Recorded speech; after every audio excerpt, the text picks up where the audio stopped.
Brayden Burries struggled game one, but will star against Utah Tech and bring the Wildcats to an even higher level as the season goes along.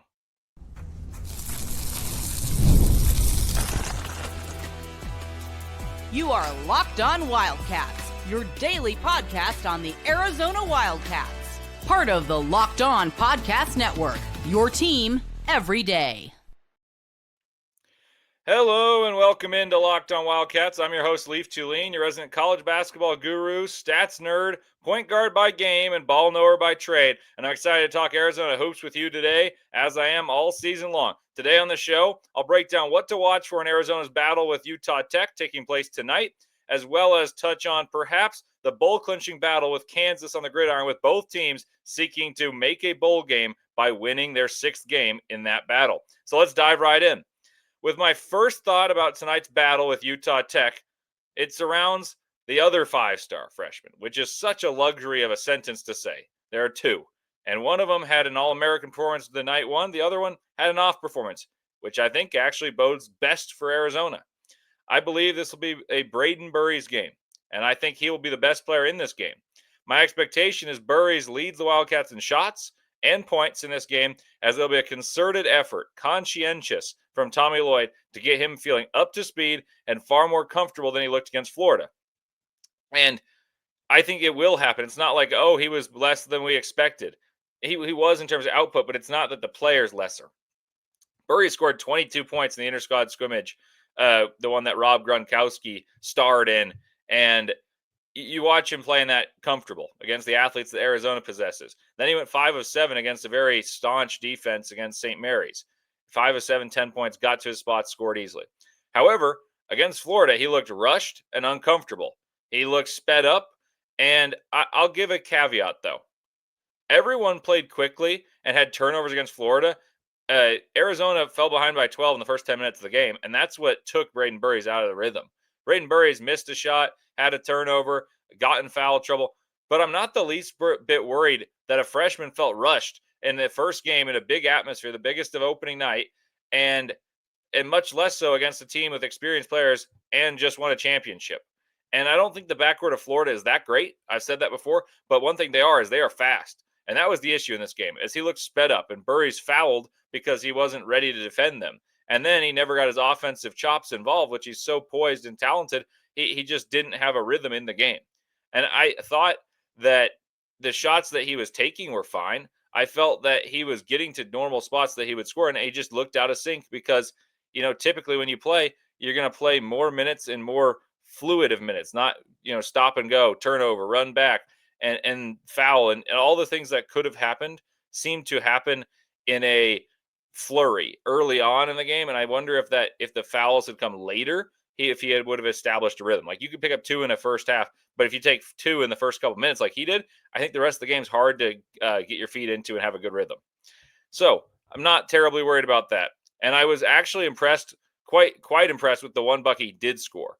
He missed a lot of shots. He missed some open ones, but the poise, the patience, playing off 2 feet, nudging off a defender like Alex Condon, staying down and stepping through to finish that layup on the left side with his right hand on the inside was really impressive poise. And I think he'll be prominently featured in this basketball game. So the next thought is, how is that going to look? My assumption through the year is that he'll be the weak side option when Bradley and Pete run pick and roll, and Pete's the short roll guy, and then he'll drain threes off of a quick rotation or play with advantage basketball and attack closeouts, create for others, and he'll be the beneficiary of Koa Pete's gravity, as will Mo Krivas, as will Tobe Awaka, and Jaden Bradley will get downhill as well. We'll talk about that a little bit later. But what I envision in this one, and I also envision, as I said yesterday, real quickly, and then I'll get to this one, I also envision that Burries will run pick and rolls with Koa Pete as the season goes along, and this is what I compared to Con Canepa. He'll play off 2 feet, play with poise, get downhill, but not with blinding speed, but with intelligence and picking and choosing his spots. And I think his playmaking while getting paint touches is going to be a crucial part of Arizona's ceiling. How good they can be will have to be dependent on how well Jaden Bradley and Brayden Burries can play make. And I think he'll play make downhill using Koa Pete screens frequently. His pressure and paint touches will look different than that of Jaden Bradley, but it will be from the same set of a high screen, getting downhill, finding spots where the defense has to really respect his mid-range game, and then he'll get all the way to the rim and make the right reads, whether to Pete or to kick out to shooters. And in this specific game, back to this game, I think he'll have the ball in his hands a lot and will shoot a lot of twos and a lot of free throws because I think he's going to get downhill and he's bigger than a lot of the defenders he'll face in this one. And I think this will help him get a rhythm. I also envision Arizona will shoot 4 times as many threes tonight as they did against Florida. And Arizona was the bigger team. So, Florida was one of the biggest teams, and Arizona wasn't the biggest team, which is hard to imagine because Arizona is going to be far bigger than Utah Tech.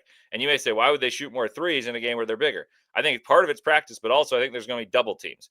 Florida is stubborn. They do not double. They did not double Janai Broom. They did not double anyone last year.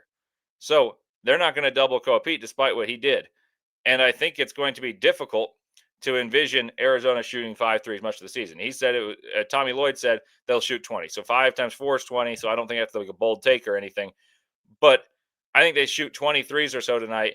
And even with more of an advantage, I think it's just a conscientious effort to play a style that they think they'll play more frequently because they know they have the superior talent. If I had to take a guess for what Brayden Burries accomplishes tonight, I'd take around 17 points, 4 assists from Burries. And I don't think any of the guys who starred, like Koa Pete or Jaden Bradley, are going to exceed 20 in this game unless they really need it. I kind of think Arizona will be up 20 by half, and it'll end up being a game to get a lot of people experience. Like, expect Dwayne Aristode to be featured more frequently in this game, and expect Ivan Karchenkov to shoot more threes. He went 2 of 2. He hit the only 2 threes of the Arizona season thus far. Expect Del Orso to hit a few threes.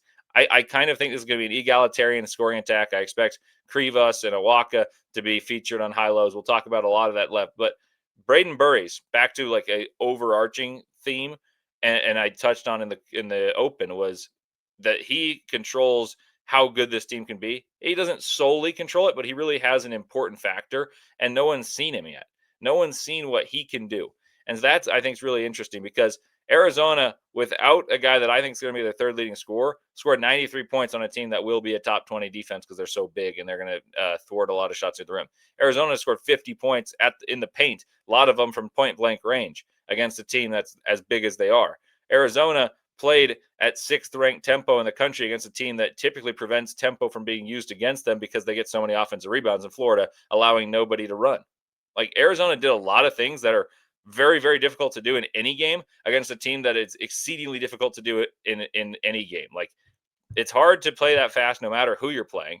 You could play the Sisters of the Blind, you don't have a chance to run as quickly as Arizona did in that game. Then they did it against Florida, the defending champions, and Florida shell of themselves. I kind of agree with whoever was commenting harshly about the overreaction. I disagree about that, but I do agree they're a shell of themselves, and that's why I was so confident that Arizona would win. I think Arizona's fantastic. I think Arizona has a chance to be number 1 in the country, but I do think there's a world that Arizona is a team that can win the championship. I do think they're a team that can be number 1 in the country, and that doesn't take away from this win because Florida isn't what they were.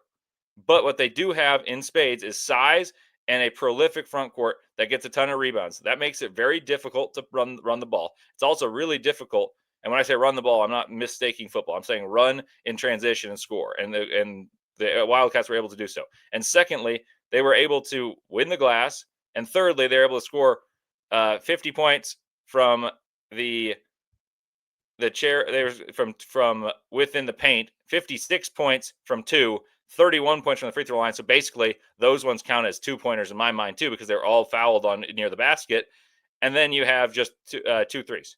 Like, the way that they won that game sets them up to be so successful to repeat that formula because no one else is going to be able to stop them more than Florida did. What teams are going to try to do is double. So how many threes can you hit? And that's where Brayden Burries helps because he's going to hit some threes. And when you close out on him, he's multifaceted, not just a catch and shoot guy. He's going to drive downhill and make additional plays as a playmaker and as a scorer. And that's why I think unlocking Brayden Burries is the key to such a successful non-conference and opening up conference play with that 18-2 start that I foresee getting Arizona the number 1 seed or the number 1 ranking and perhaps the number 1 seed as well by mid-January. So we'll talk about the offensive game plan, the numerical expectations I have in this game, and how they differ from that of Florida coming up next on Locked On Wildcats.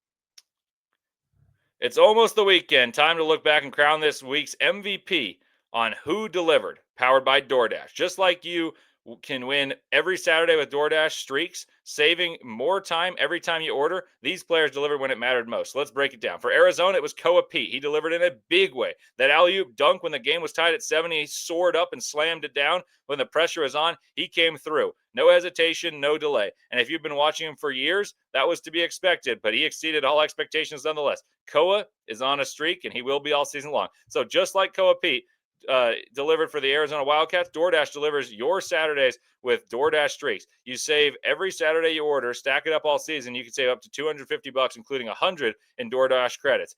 Order this Saturday to keep the streak alive. Fuel your game day only with DoorDash. Terms apply. Promo period through November 18th.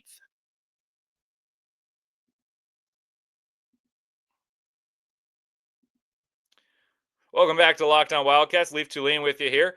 Brayden Burries, I said, would lead the team in scoring or thereabouts in this one, but I also expected a bigger dosage of Tobe Awaka. That would be the next guy I would highlight, because when you look team-wide, and I'll tell you what I think is likely going to occur in this game and discuss the strengths of Utah Tech and how that impacts Arizona, the thing I'll mention, and we saw this against Embry-Riddle in a scrimmage. Obviously, Utah Tech's going to be far larger than Embry-Riddle, but Tobe Awaka is a man amongst boys no matter who he plays.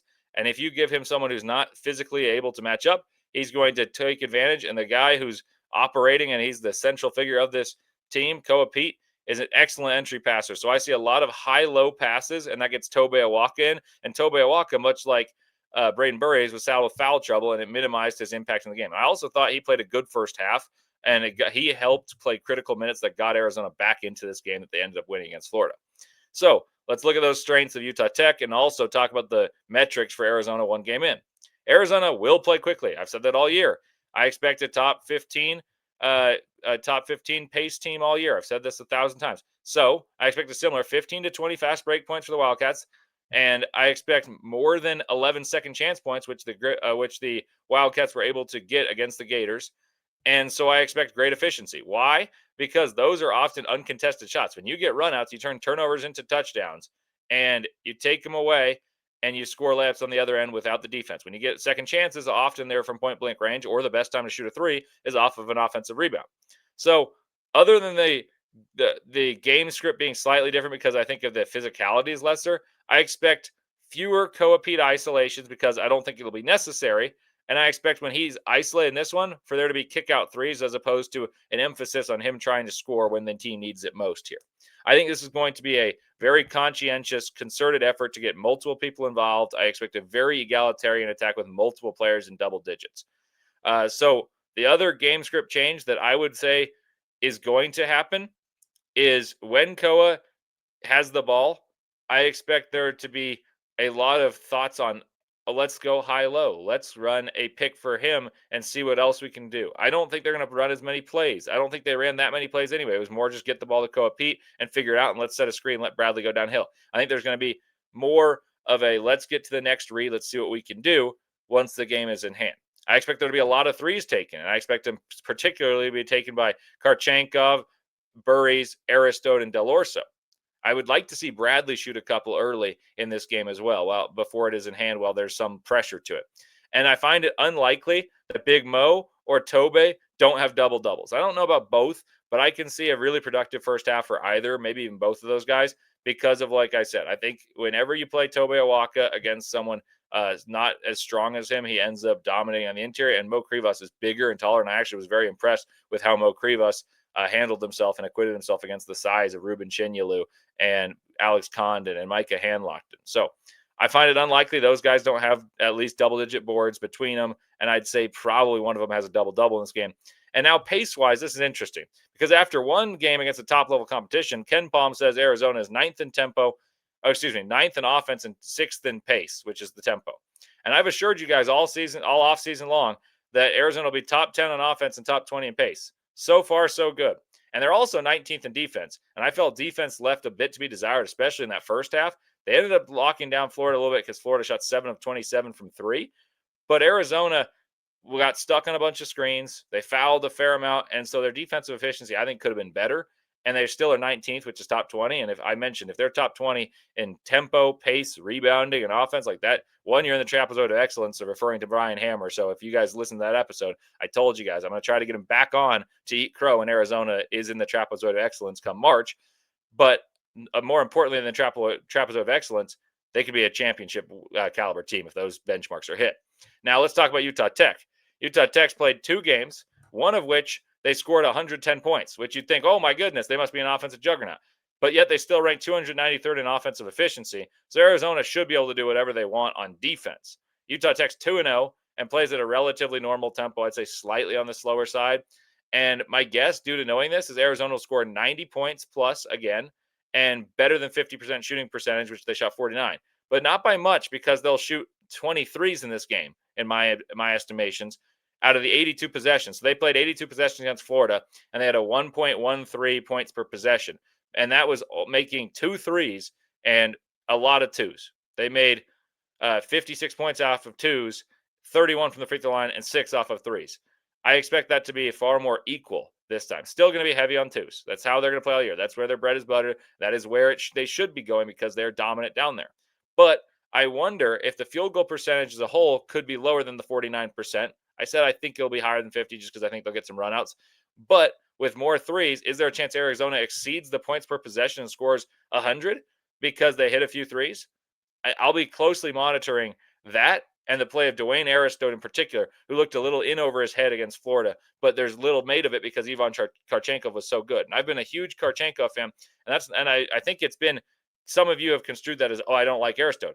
I just don't see the same potential in the short term. I see him as a potential NBA player down the road, but he's got to impact for the Arizona Wildcats this year for us to really care, right? You want him to do well, but you really want him to do well right now, because this is a team that can win a championship. So I'll be curious to see what he can do against lesser competition, as opposed to playing against big, sizable wings that are daring him to shoot. And when he was in, he looked like a deer in headlights to me in that game. Athletically, could not impose his will, and therefore a little bit nervous to shoot, and just still coming back from a foot injury. So I don't hold that against him. I just think that Karchenkov's a better player, and I think Tommy Lloyd agrees based on him starting. Speaking of which, I'd love to see how frequently Karchenkov gets some shots up, because he is a dead-eye shooter. The last team number, that I want to see be very high is assists. So they scored 93 points and had 15 assists, and a lot of them are off 2. So you'd think a lot of them are assisted because you get to the basket and you dump off, stuff like that, or high lows or fast break, whatever it may be. And I expect north of 20 assists against Utah Tech. I think there's going to be a very straightforward approach to this game. Swing the ball, create advantage, and get great shots, because good shots can do it against the best teams because they take away a lot of great shots. But in this game, to use the athletic advantages to create for your teammates. I think that will be the idea, and I think there'll be some turnovers turned into touchdowns, and there will be an easy way to get assists as well. Okay, let's talk Utah Tech briefly. Utah Tech, for those who want personnel and are really into the nitty-gritty, they rely heavily on the duo. They rely heavily on a 6'4" guard named Chance Trujillo, who I actually saw play high school basketball here in the state of Utah, and another Utah product named Ethan Potter, who played at Layton, who is actually a rival of Chance Trujillo's Davis Dart. So, side note, those guys they rivals at one point. Ethan Potter transferred in from UVU, and after getting some playing time at UVU, is now playing a very prominent featured role at Utah Tech. Utah Tech, the other thing they do, those two guys shoot the most. They both are very good rebounders. Trujillo is a very good athlete, played quarterback, and he's going to get a lot of rebounds from the guard position. They're not going to play fast. They're going to play meticulously. So what do? They're going to shoot a lot of threes. They average around 28 threes per game in their 2 games, one of which they won in overtime. The other one, they blew out someone 110-65, and they shot 29 threes and 27 threes, so averaging 28. And they play relatively slowly, like I said. So typically there's 2 ways to spell an upset. It's either shoot a ton of threes and you have a super high variance, or you play super, super fast. Well, Utah Tech's not going to play super fast against Arizona. So their best chance is to shoot a ton of threes. So I expect a ton of threes to go up. And I don't think they're going to press. I don't think they're going to try to force turnovers, because I don't think they have the athletes to do so. So I expect a lot of threes to be taken. I expect Arizona to dominate the glass and for there to be an inferior percentage shot by Utah Tech. For those who want specific personnel, Ethan Potter is a long, bigger body, but really can step out and shoot it, and that's where he's going to want to get the ball. and over half their attempts in those games have been threes. So I don't think it's crazy to say they're going to shoot even more threes. So I think even more of a split will have more threes. So I'm going to go like 60% of their shots will be 3-point attempts this year in this game. And I bet it'll be about 50 on the year. So if you want a score prediction, I gave 75-72 last time. I was wrong. I felt good about the pace. I got the pace right. I just didn't expect the efficiency from either side. And there was 31 free throws made by Arizona. So I'm going to expect about a 95-65, 95-70 type of score where Arizona dominates. And by 10 minutes in, they have a comfortable margin and start to work on different things. There's going to be ebbs and flows. And eventually Arizona wears this team down and pulls away to win by 25 plus. And I think there'll be more threes going up for each side than their typical average. I expect the pace to be in Arizona's favor, and I expect a ton of high-low from Tobe Awaka and Mo Krivas being the beneficiaries from feeds from Koa Pete. And I expect Brayden Burries to lead all scorers with 17 points in what should be a very balanced attack from Arizona. And we shall see what happens. Let me know your guys' scores. I'd really love to see what you guys have on that. Coming up next, I'll predict the score and break down what matters most in the game with the Arizona Wildcats and the Kansas Jayhawks deciding who will be heading to a bowl game soonest. We'll touch on that coming up next.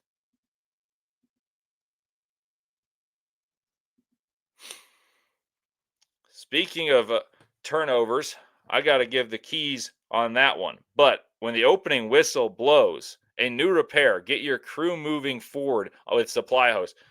Order today and see parts on your doorstep tomorrow. Over 280,000 plumbing, HVAC, and electrical items with the most trusted brands in the business. Their real-time inventory and honest lead times keep you from punting projects, while their industry-leading customer service always has your blind side covered. Need parts for a project and you need them fast? Supply House has next-day delivery. Talk about a game changer. Join the Trade Master program today and score various perks like priority shipping, lower prices, dedicated to support line, right? And a dedicated support line. Visit Supply House to sign up for free and use promo code SHCollege5 for 5% off your first order. That's supplyhouse.com. Real people, real service.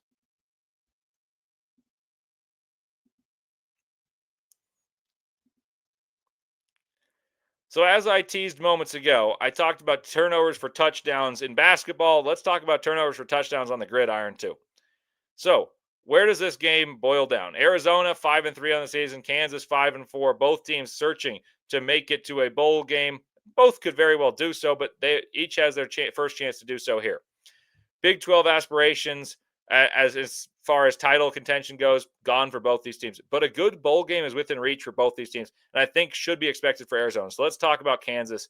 Kansas 5-4, like I said, and they're also in a similar mold, right? Kansas 3-3 in Big 12 play, with 2 of the last 3 games being losses. However, just like Arizona's got 2 of their last 3 games being losses, but unlike Arizona, those 2 losses were blowouts, losing 42-17 in each of those games. And while Arizona lost 2 in a row, they lost close ones. And you almost wonder if that was more heartbreaking because, you don't know how they're going to rebound. And then they answered all those questions and dusted off some of those flaws and blasted Colorado, right? So to me, this game boils down to who defends better, because both teams have good quarterbacks. Kansas doesn't defend well at all. A lot of teams have scored a lot of points on them. This will be such a fun matchup because there's 2 very, very talented quarterbacks in Jaylon Daniels and Noah Fifita facing vulnerable defenses. And I think they have similarly comprised teams. The way that they're built is similar. So that'll be a fun matchup to watch in the sense of, we can draw parallels between 2 quarterbacks with talent around them offensively, but I would say lesser talent as a whole than some of the other teams that have the best aspirations to win and also good quarterback play. So to me, it really boils down to this. Who can run the ball better to complement their special quarterback? And I'll give you the stats. And this is interesting. Kansas and Arizona are similar in that facet. Kansas, it runs for 159 per game, and Arizona runs for 150 per game. Arizona, after a great defensive performance against Colorado, is now 6th per game in rushing yards allowed in the whole season. So it's not all in conference play, but along the whole season with 138 allowed per game. And Kansas is 14th with 170. So that would bode well for Arizona. Arizona defends the pass exceptionally well recently. So if they get stops on first downs against the run and create down and distance, I can see Arizona winning this game and running away with it, because Kansas ranks 11th in pass defense in the Big 12. Noah Fifita is on a tear. 24-26 a couple weeks ago. And then this last time he was 11-19 with 4 touchdowns in the first half. and he was the offensive player of the week in the Big 12. And this is against a vulnerable defense. And Arizona's defense was not vulnerable. They were opportunistic. I've often said bend, don't break, but that was a team that was stonewalling. They were suffocating Colorado, took away the run game, allowing 3.1 yards per carry in that game and forcing 5 turnovers. If they can get Kansas behind the sticks, I think this is a game that Arizona can run away with because I have that much faith in Noah Fifita. Kansas, however, has forced a decent amount of turnovers, and they're actually in an unconventional way. They do it via forcing fumbles, and they also get decent pressure on the quarterback with 19 sacks this season. So keeping Fifita upright and stopping the run are the big 2 keys for me, because I think Arizona at home should win this game. Arizona has been good in their wins of getting off of the field on third down and poor when they've lost, particularly against Houston. And they've been so close in those losses against Houston and BYU. Third downs and fourth downs killed them there. So if they can get down in distance by stopping the run early on early downs, I think Arizona pulls away from this game and front runs a little bit. So my read, if you want a prediction, and I like to give predictions, my read is Arizona wins by a touchdown, maybe 10 points. And I was thinking like 34-24 or something like that, because I'm seeing the odds as per FanDuel. If you feel strongly, go ahead and take a gander there and see what you think. But Arizona's favored by 5.5 at home. Tucson's an advantage. Get people in the crowd, support, bear down. And I think the game script is really important in this one. I think if Arizona can build a lead, which they've done well in many games, even games they've lost this year, I think it leads to the possibility of them winning the turnover battle and forcing mistakes from Daniels, because I think Arizona is more capable of stopping the run against a team like Kansas than they are against a super physical team. That's their identity. That is their modus operandi for BYU. They're going to run the ball, wear you down, and set up play action and let Bachmeier do some of the work with his legs, but also set the tone by thumping up the middle with the run. That wore Arizona down. Houston saw it, wore Arizona down. Arizona had to defend against 42 rushing attempts against Colorado, but only conceded 3.1 per carry.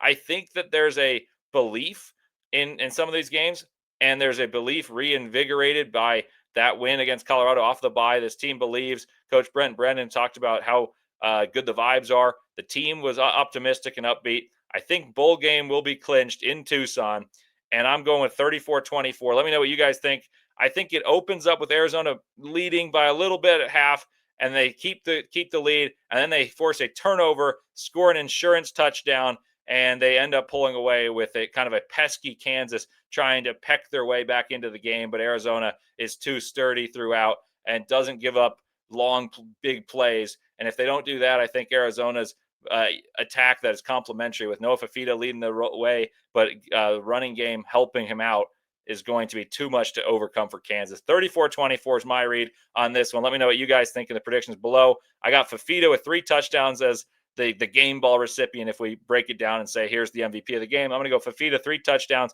1 rushing touchdown coming. I'm going to go one of those touchdowns from big play Trey, my guy. So that's my prediction. Let me know yours, and let me know if you agree with those keys to the game. Thank you guys for making Locked On Wildcats your first listen today. And for your second listen, check out Locked On Big 12. Drake Toll breaks down the most exciting conference in college sports, from the rivalries to championships and everything in between. Find Locked On Big 12 on YouTube, wherever you listen to your podcast. Part of the Locked On Podcast Network, your team every day.